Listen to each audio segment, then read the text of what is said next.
মঙ্গল কাব্যধারার সবচেয়ে জনপ্রিয় কাব্য মনসা মঙ্গল। সর্পদেবী মনসার মাহাত্ম্য, স্তুতি ও কাহিনী নিয়ে রচিত মনসা মঙ্গল। মনসা মঙ্গল কাব্যের কাহিনী সংক্ষেপ। হিন্দু পুরাণ অনুসারে চাঁদ সওদাগর ছিলেন শিবের একজন একনিষ্ঠ অনুসারী, তবে মৎস্য পূজারি করার পরিকল্পনা করে।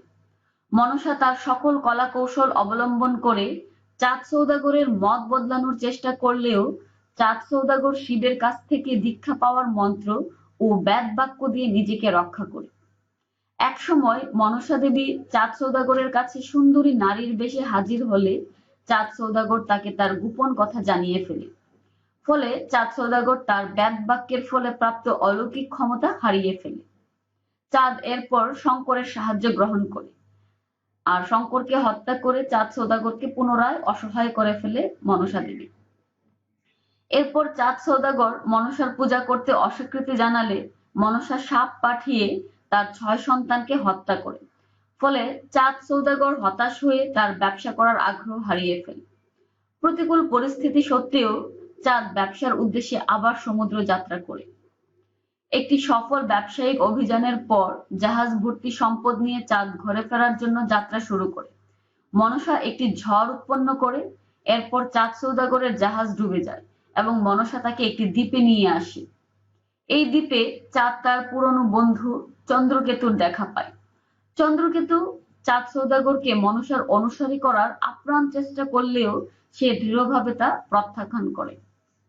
চম্পকনগরে ফিরে এসে চাঁদ সওদাগর তার জীবন নতুনভাবে গড়ে তোলে। তার একটি সন্তান জন্ম লাভ করে। তার সন্তানটির নাম রাখে লক্ষিন্দর।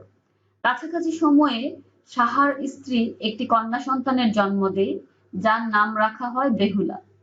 দুটি শিশুই একসাথে বেড়ে ওঠে এবং একে অপরের জন্য সম্পূর্ণ উপযুক্ত বলে গণ্য হয়। তবে যখন তাদের রাশি গণনা করা হয় এবং দেখা যায় যে বিয়ের রাতে লক্ষিন্দরের সাপের কামড়ে মৃত্যুবরণ করবে। যেহেতু উভয়ই তখন মনসার অনুসারী এবং তাদের ভেতরে প্রচুর সাদৃশ্য, তাই তাদের বিবাহ নির্ধারণ করা হয়। চাঁদ সওদাগর অতিরিক্ত সতর্কতা হিসেবে এমন বাসর ঘর তৈরি করে যেখানে সাপের পক্ষে আসা সম্ভব নয়। কিন্তু সকল সাবধানতা সত্ত্বেও মনসা তার উদ্দেশ্য বাস্তবায়নে সমর্থ হয়। তার পাঠানো একটি সাপ লক্ষিন্দরকে হত্যা করে। প্রচলিত প্রথা অনুসারে যারা সাপের দংশনে নিহত হতো তাদের সৎকার প্রচলিত পদ্ধতিতে না করে তাদের মৃতদেহ ভেলায় করে নদীতে ভাসিয়ে দেওয়া হতো, এই আশায় যে ব্যক্তিটি হয়তো কোনো অলৌকিক পদ্ধতিতে ফিরে আসবে। বেহুলা সবার বাধা অগ্রাহ্য করে তার মৃত স্বামীর সাথে ভেলায় চড়ে বসে। তারা 6 মাস ধরে যাত্রা করে এবং গ্রামের পর গ্রাম পাড়ি দিতে থাকে। এই অবস্থায় মৃতদেহ পচে যেতে শুরু করে এবং গ্রামবাসীরা তাকে মানসিক ভারসাম্যহীন মনে করতে থাকে। বেহুলা মনসার কাছে প্রার্থনা অব্যাহত রাখে, তবে মনসা ভেলাটিকে কেবল ভাসিয়ে রাখতে সাহায্য করে। একসময় ভেলাটি মনসার পালক মাতা নিতার কাছে আসে। তিনি নদী তীরে ধূপার কাজ করার সময় ভেলাটি ভূমি স্পর্শ করে।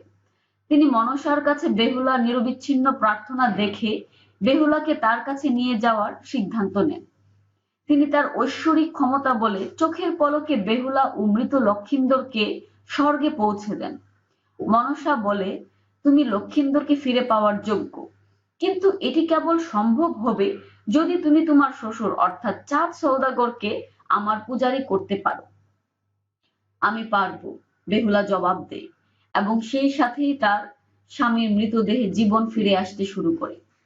তার ক্ষয়ে যাওয়া মাংস ফিরে আসে এবং লক্ষিন্দর তার চোখ মেলে তাকায়।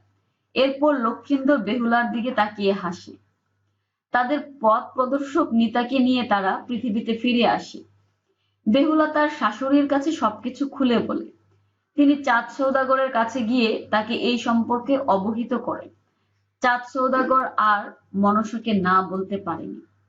চাঁদ সওদাগর মনসাকে প্রতি মাসের অমাবস্যার 11 তারিখে মনসা পূজা করে, তবে দেবীর দেওয়া সকল কষ্টের জন্য তাকে সে ক্ষমা করতে পারে না।